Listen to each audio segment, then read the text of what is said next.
Nous allons donc écouter la parole et l'enseignement. Nous sommes à l'enseignement numéro 23 pour aujourd'hui, concernant le sujet qui parle de celui qui ose dire qu'il est Dieu. Il a remplacé le bouc, le bélier et le taureau, qui étaient destinés pour l'expiation des péchés des enfants d'Israël, selon Lévitique 16. Dans Lévitique 16, nous voyons donc les béliers, les boucs et les taureaux pour l'expiation des péchés des enfants d'Israël, une fois chaque année. Et c'est ce schéma que nous allons vous enseigner en ce moment. En fait, j'ai déjà donné cet enseignement, mais je le rappelle aujourd'hui. Cette situation contredit directement la parole du Père Yahva, le Dieu d'Abraham, selon Deutéronome 4.2. Ne rajoutez rien et ne retranchez rien aux paroles. C'est dans Deutéronome 4.2 et aussi dans Deutéronome chapitre 13, à partir du verset 1, ou Deutéronome 12, 32. Nous allons donc lire maintenant Deutéronome 12, 32, car nous avons déjà vu autrefois le Deutéronome 4.2. Donc dans Deutéronome 12, 32, vous observerez et vous mettrez en pratique toutes les choses que je vous ordonne. Vous n'y ajouterez rien et vous n'en retrancherez rien. Voilà donc dans le Deutéronome 12, 32. Et dans Deutéronome 4.2, je vais répéter, Deutéronome 4.2, vous n'ajouterez rien à ce que je vous prescris et vous n'en retrancherez rien, mais vous observerez les commandements de Yahva, votre Dieu, tels que je vous les prescris. Cette parole précise bien alors que il ne faut pas rajouter ni retrancher les paroles que je vous ai données. De quelles paroles parle-t-on? Nous allons lire Lévitique chapitre 16 pour voir quelles sont les lois d'expiation des péchés pour les enfants d'Israël. Les voilà. C'est dans Lévitique chapitre 16, verset 3 d'abord, pour commencer. Voilà donc ce qu'on ne doit pas changer, alors que nous avons tous su, nous avons tous vu qu'ils les ont remplacés par Jésus ou Jesus. Ce n'est pas une diffamation, nous le voyons tous. Alors que chacun réfléchisse. Lévitique chapitre 16, verset 3. Voici de quelle manière Aaron entrera dans le sanctuaire.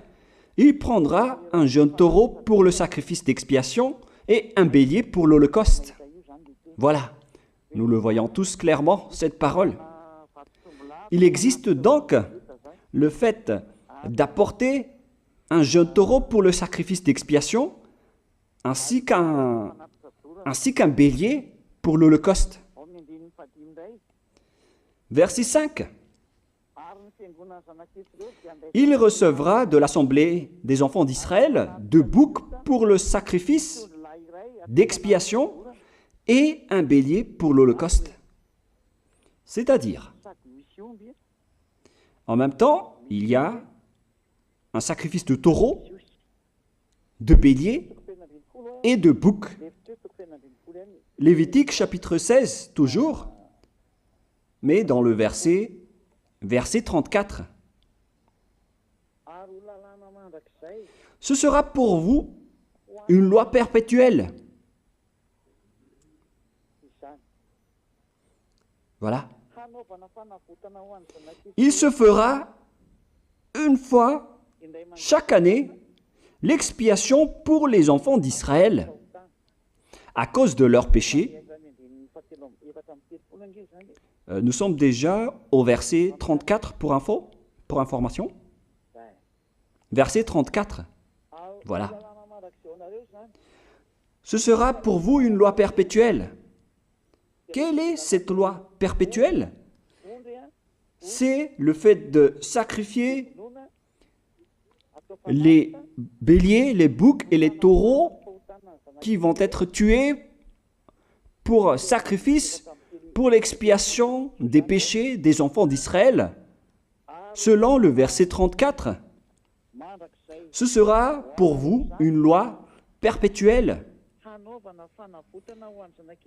Il se fera une fois chaque année l'expiation pour les enfants d'Israël à cause de leurs péchés. Il y a une partie de votre texte qui est cachée en bas. À cause de leurs péchés. Voilà. Ici, donc, c'est bien clair que l'expiation du péché qui se fait une fois chaque année pour les enfants d'Israël, qu'on ne peut ni ajouter ni retrancher, ce sont les sacrifices des béliers, de taureaux et de boucs. On ne peut pas changer cela. On ne peut pas les remplacer en Jésus ou en Jesus. C'est une loi perpétuelle. Donc, si vous observez les 10 commandements, vous devez apporter des sacrifices de taureaux, de béliers et de boucs si vous voulez être expié de vos péchés. Voilà le schéma. Alors que, en réalité, la situation pour les religieux étranges, on ne voit pas ce qu'il veut en venir, mais ils ont osé intégrer Jésus ou Jesus pour remplacer le bélier, le taureau ou le bouc. Et ce sont eux-mêmes qui le confirment jusqu'à aujourd'hui. Nous voyons tous donc ici que Jésus ou Jesus n'est qu'un imposteur, un hors-la-loi. Et les hors-la-loi sont des envoyés du diable. Le diable, il a commis le péché depuis le commencement. Ce sont des transgresseurs de la loi. Donc c'est prouvé ici que Jésus est un hors-la-loi. Nous allons lire la parole, poursuivre, dans 1 Jean, chapitre 3. 1 Jean, chapitre 3, à partir du verset 4. Quiconque pêche transgresse la loi, et le péché est la transgression de la loi. Voilà, c'est bien clair que c'est le péché qui est la transgression de la loi. Un pécheur, donc, c'est un transgresseur de la loi. Et un hors-la-loi, c'est un pécheur. C'est clair alors que Jésus ou Jesus, c'est un hors-la-loi, c'est un transgresseur de la loi. Nous avons tous vu ensemble qu'il a pris la place du bélier et il a siégé, il s'est installé dans ce système. C'est pourquoi toutes les églises observent les 10 commandements et ils servent Jésus ou Jesus. Voici l'enseignement. Alors, regardez bien à travers ce texte et cette écriture que je vous donne en ce moment. Et soyez conscients, ça suffit maintenant d'écouter ces faux dieux, c'est déjà trop. Tant pis pour vous si vous allez encore les écouter. Soyez conscients que ce schéma n'est plus correct. Beaucoup de gens me diffament à cause de ce que je fais en ce moment. Ils ne supportent pas la vérité. Mais ça dépend de chacun de vous. Et moi, je vous avertis, pour vous qui vont être baptisés et qui veulent être baptisés, mais qui entendent les diffamations et les critiques des autres, ne croyez pas en cela. Ce ne sont pas du tout vrai. La parole de Élia est directe. Ce ne sont que des mensonges. L'ôtement du péché, ce sont des personnes qui sont non-pécheurs qui peuvent le faire. Ce n'est pas logique de dire que les fidèles sont ôtés des péchés et le leader est un pécheur. Ce n'est pas du tout écrit dans la Sainte Écriture. Ce qui est écrit dans la Bible, c'est que le bon arbre donne de bons fruits et le mauvais arbre de mauvais fruits. Et le bon arbre ne donne jamais de mauvais fruits et le mauvais arbre ne donne jamais de bons fruits. Ce sont les bons arbres qui donnent des bons fruits et les mauvais arbres qui donnent des mauvais fruits. Et donc, si l'ambassadeur de Yahushua, Zedia Elia, a produit des personnes qui ne pêchent plus, alors il est bon, il est une bonne personne. Il n'a jamais fait aucun mal, même pas le moindre mal.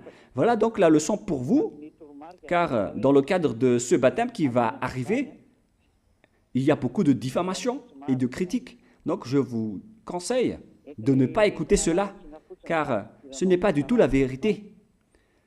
Ils font ça juste pour diffamer et blâmer la bonté de Yahushua, alors ne les suivez pas. Donc là, on voit bien que ce n'est pas de la diffamation. Nous avons tous vu ensemble. Je vous ai donné la parole. On a tous écouté et vu ensemble. On a jugé ensemble. Est-ce que ce Jésus ou Jésus a fait la vérité? Est-ce qu'il a dit la vérité ou pas? Si nous avons vu le livre de Moshe, venant du Dieu d'Abraham, qui a dit « Ne rajoutez pas et ne retranchez pas à ma parole ».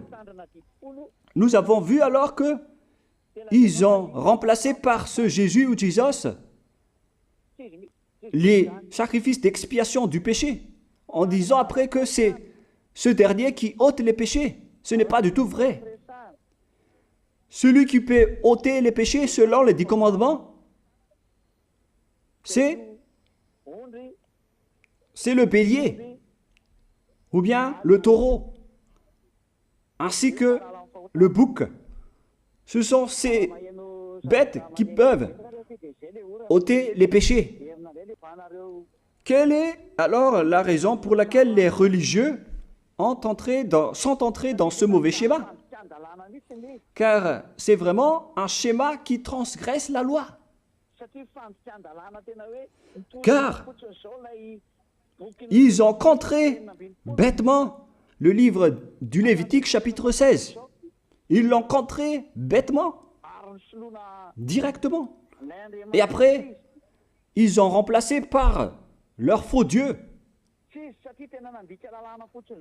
Un faux Dieu car c'est directement un hors-la-loi. Il a contredit le Dieu d'Abraham. Nous voyons la preuve ici qu'il a contredit vraiment le Dieu d'Abraham, qu'on appelle par le nom de Yahava et Yahushua son fils. Car ce Dieu d'Abraham, il a bien dit qu'il ne faut ni ajouter ni retrancher à ses paroles. Il faut les observer car ce sont les commandements de Yahva, ton Dieu. Et ces lois qu'on ne doit pas rajouter ni retrancher veut dire qu'il ne faut pas toucher au Lévitique chapitre 16, car c'est ce livre qui ôte les péchés. Alors que nous voyons tous que personne ne le pratique plus. Si les 10 commandements, si les prêtres et les pasteurs pratiquent bien les 10 commandements, alors ils doivent faire le sacrifice de bélier et de taureau et de bouc pour l'expiation de leurs péchés. Alors que nous voyons tous que personne ne le fait plus. Alors qu'en même temps, ils observent les 10 commandements. C'est donc de la transgression de la loi. Et en plus, ils ont enlevé le Lévitique 16 en le remplaçant par Jésus ou Jésus. C'est-à-dire qu'ils ont contredit la parole du vrai Dieu, le Dieu d'Abraham.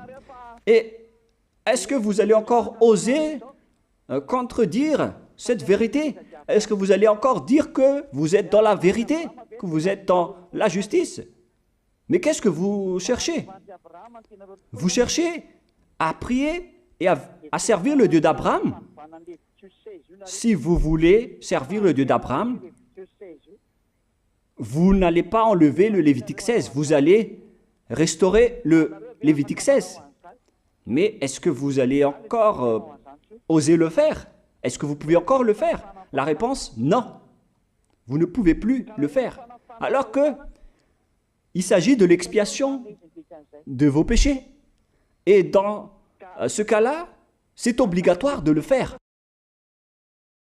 J'ai expliqué l'essentiel jusque-là et après je vais vous donner la raison pour laquelle ils ont fait cette grande folie en intégrant dans le Lévitique 16, à la place du Lévitique 16, leur faux Dieu.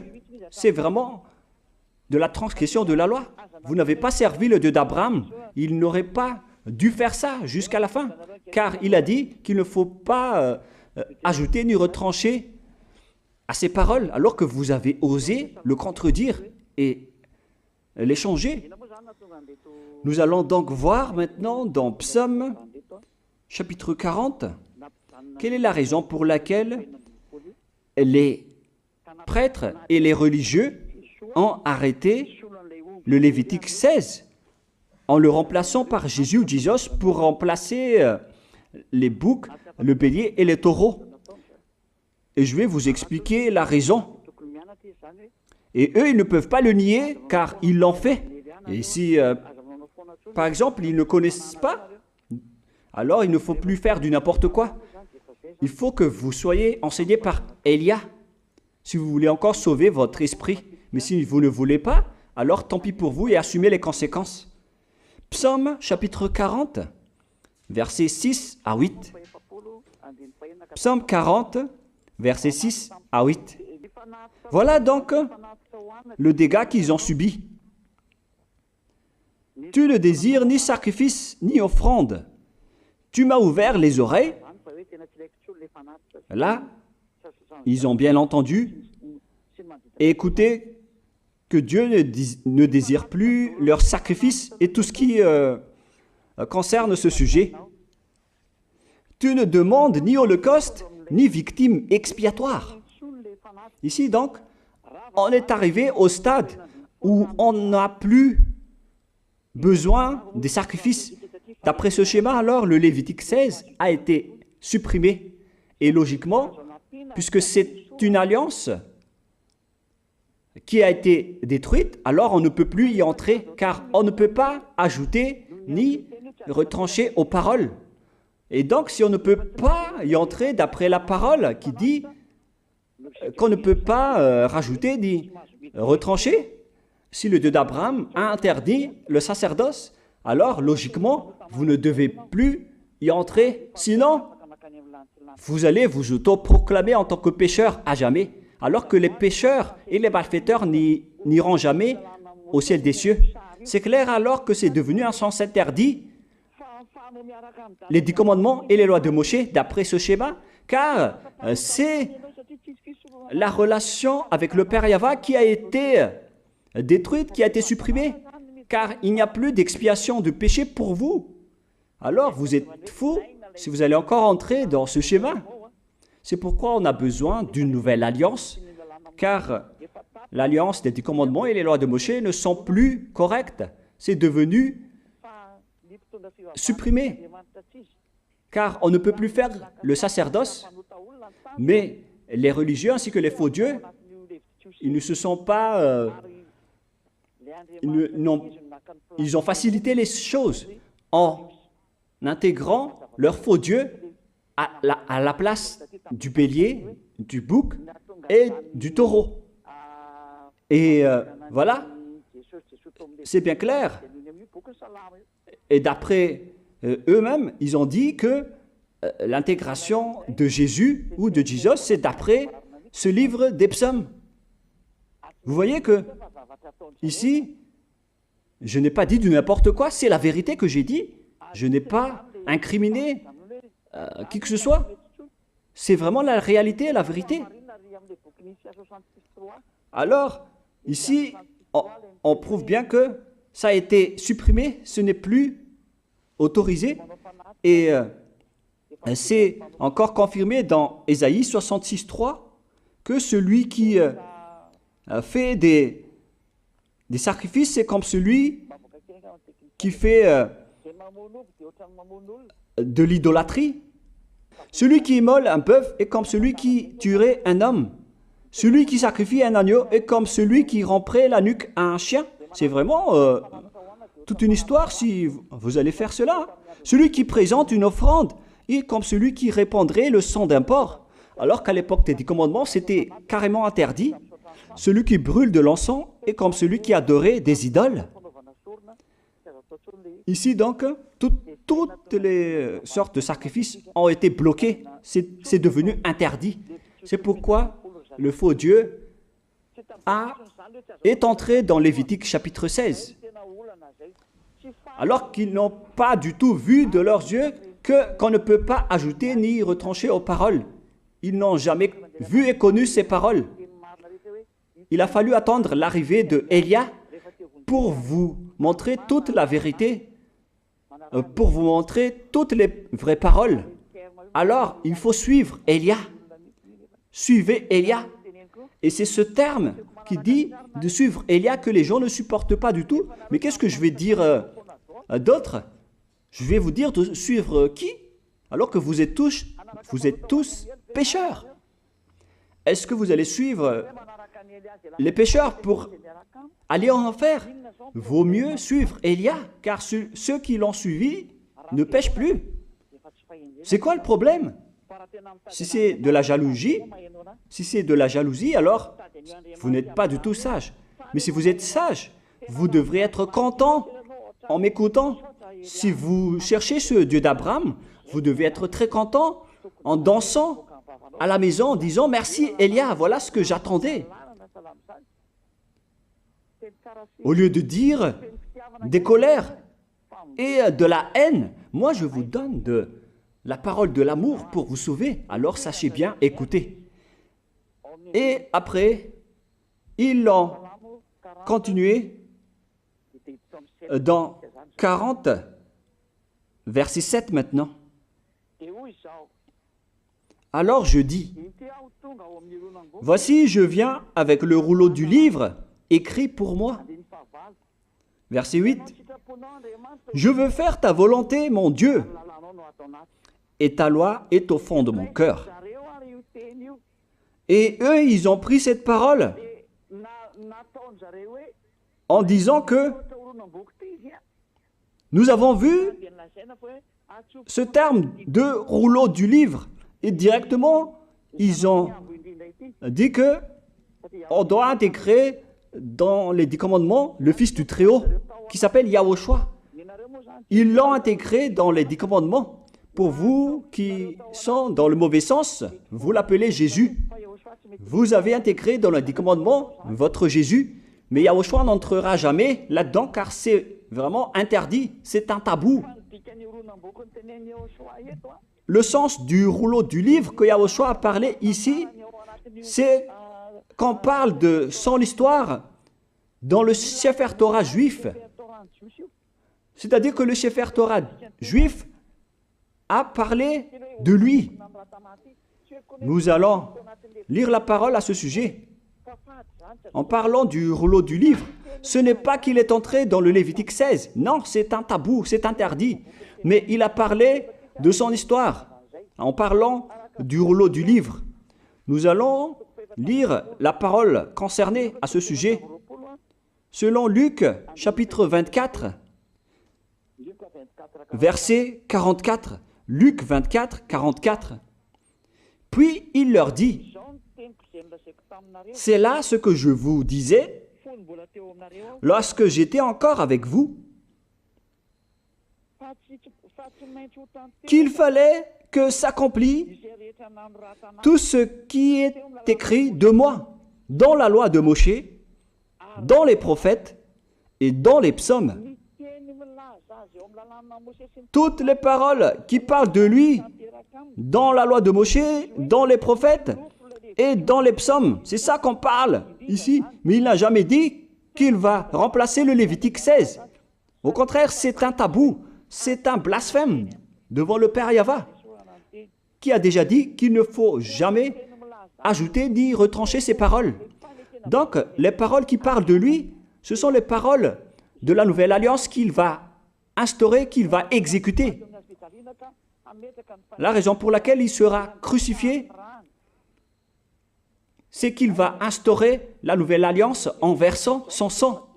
Voilà de 1. Maintenant, nous allons lire le livre de Jean 5,46.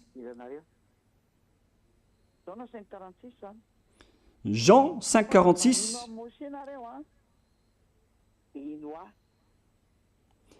Alors, car si vous croyez en Moshe, vous me croiriez aussi, parce qu'il a écrit de moi. Il a écrit à propos de Yahushua. C'est pourquoi on parle du rouleau de livre qui a écrit pour lui. Et Moshe aussi a participé à son histoire en parlant de lui. Mais ce n'est pas que on a supprimé le Lévitique 16 en remplaçant par le Fils du Très-Haut. Non, ce n'est pas du tout cela. Il y a beaucoup de paroles qui a parlé de lui depuis les lois de Moshe, depuis les prophètes et depuis les psaumes. C'est pour ça qu'on parle du rouleau du livre qui a écrit à propos de lui. Mais ce n'est pas que vous allez supprimer le Lévitique 16 en le remplaçant par le Fils du Très-Haut. C'est vraiment une abomination de votre part. Je vous ai donné maintenant l'explication. Il ne faut pas rajouter ni retrancher aux lois de Moshe. C'est une alliance en bonne forme qu'on ne peut pas toucher ni enlever. C'est dans Galates 3,15. Galates 3,15. Une disposition en bonne forme ne doit pas être changée ou transformée.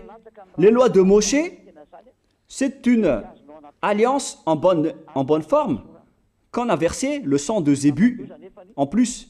Donc on ne peut ni retrancher ni rajouter. Le pire alors, c'est que vous qui êtes les fidèles de Jésus, vous l'avez intégré dans les lois de Moshe en remplaçant le Lévitique 16. On parle de votre Jésus ou Jesus. Je vous pose la question, est-ce que vous oserez dire que vous n'êtes pas pécheur à ce sujet? Car c'est vraiment de la transgression de la loi de la part de votre faux Dieu. Donc s'il est pécheur, alors logiquement vous êtes aussi pécheur. Et vous-même, vous avez dit que vous êtes pécheur. Voilà ce que vous avez fait. Et vous n'allez jamais être épargné. C'est pourquoi je vous appelle tous maintenant. Soyez baptisés et sauvez votre chemin, c'est-à-dire votre esprit. Sauvez votre esprit car il ira en enfer si vous ne le sauvez pas. Pour vous qui serez baptisés bientôt, l'explication est claire. Alors prenez une décision maintenant. N'écoutez jamais les diffamations qui sont faites par les diables. Ce sont eux qui vous empêchent d'aller vers la vérité. Ne soyez plus des poubelles dans votre conscience. N'acceptez plus cela. Il faut écouter l'envoyé du ciel des cieux, c'est-à-dire moi. Voilà l'explication. Vous avez fait du n'importe quoi avec votre faux Dieu.